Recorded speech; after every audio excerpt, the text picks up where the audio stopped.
I'm bored. Let's read a book. Oh! Crystal laughed, although she had not yet even turned her eyes to me, and her laugh was more musical and more relaxed than I had heard it. You know, I have nothing physical to fear from one man, and an army could not save me from a Chaos Master or an Order Master put against me. All three men backed away, as if they had been lashed, yet her words had been gentle as she talked. I let my feelings reach out to her blade. Surprisingly, the same blade I had bought for her on a day that seemed almost part of another life, and found that the unordered steel had resumed a rough order, as had Crystal. I shied away from reading her feelings, knowing I was afraid to find out how she felt. Clunk.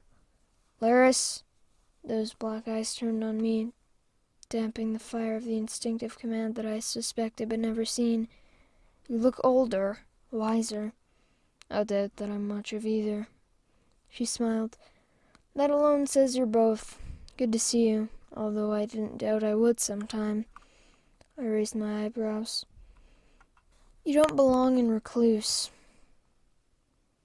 And sooner or later, she shrugged, then looked squarely at me. Why'd you come?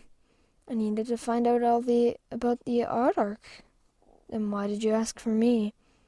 I admired the directness. She was still gentle, but the gentleness had been reinforced with steel. Because I took a deep breath, then I shook my head. I don't know. It seemed the right thing to do, but I'm glad I did it. But I can't tell you why. My pulse seemed to race, as though I were somehow lying to myself, and that bothered me. You don't like not being able to answer my question. I grinned, sort of. You're right, I don't. Her eyes brushed past me, then centered back on my face. Stories about you are circulating all across Kandar, except no one knows who you are. When I heard about the Black Staffer who dared the Deadlands, it had to be you. When I heard about the Grey Wizard's apprentice who healed a woman in Jellicoe and disappeared in plain view, my stomach twisted a little. Were you the one who destroyed the White Wizards near Vale of Crescia? That was an accident, I admitted. The subcommander shook her head. Still the same combination of confidence and modesty. Modest? She ignored my protest, looking at the doorway, then back at the desk in the bedroom/study. Will you stay? No, not for long. Not if I'm to help you before it's too late. To undo what I may have done. At that moment, I wanted to stay. I'm not yet the Order Master you call me, and I may never be. I haven't finished what I must. She shook her head, and I realized that the long black hair was gone. That her hair, rather than being bound up with silver or gold cords, was scarcely longer than mine. I would like for you to stay for dinner. The words were not a request, simply a direct preference. But Crystal no longer had to ask for anything. I thought leaving tonight wouldn't solve anything, and Antonin did not know who or where I was, yet. Certainly he would within days, but I had to sleep somewhere, and a good night's sleep with the Autarch's guards, even in dusty barracks, would beat another night holed up in a canyon or a thicket. Yes. Let's sit on the balcony for a moment. I need to be at a meeting with the Autarch before too long. After that, we can really talk. She walked toward the shaded balcony where she took a padded chair and gestured to the one across the table from her. I'd offer you something, but I'll have to leave before it comes. I'd rather hear from you. What are you doing?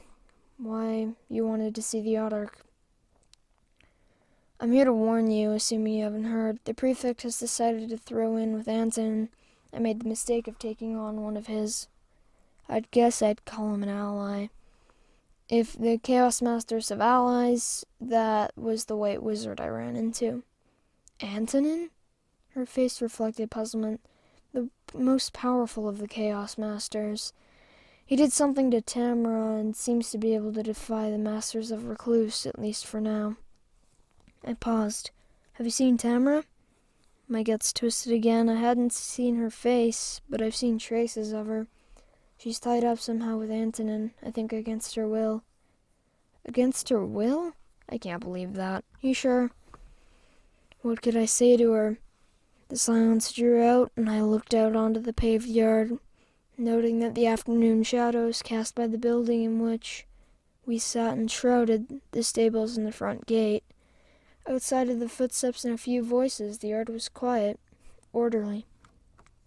Crystal waited with this same grace I recalled, but with that added strength, almost like a cat that could spring from total relaxation into an attack. Finally, I tried to explain. Chaos is different. You can't use chaos for the best reasons without risking being trapped by it. People told me that, but I wasn't sure. They were right. And I was lucky to meet a friendly gray wizard before finding too much trouble. I forced a laugh. By then, the soldiers in the two principalities were looking for my head. How'd you escape from Freetown? I bought a horse and rode out. Crystal chuckled. It wasn't that easy knowing you. It wasn't. I didn't elaborate. What about you? I understand they burned the inn where we stayed. I claimed to be from the north and took on the local blades. That included a few of the old Duke's bravos. Then I waited in the hiring hall until the new Duke took over and agreed to terms with Recluce. That got me in a contract with the first road merchant to visit. When he reached Jellicoe, we had enough to buy nags for the trip over to the southern pass to Kyfrin. I hired on a few freelance arms master who trains bully boys for the merchants.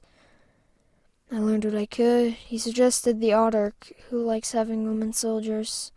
Cassie liked me, and I started with the Western Road Patrol. There were a lot of casualties.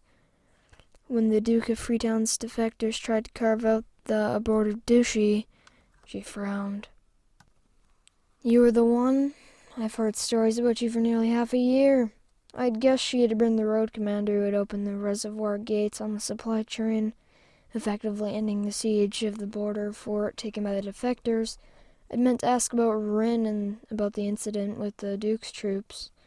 Crystal actually flushed, although the paleness of her skin had been replaced with a faint golden tan. What about this Antonin?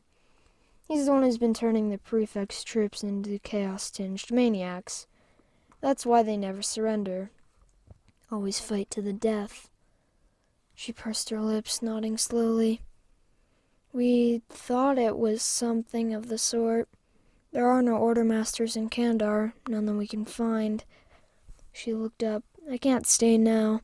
I really don't have time to get you settled. Would you mind waiting here for me? You could wash up, and there's some fruit over there.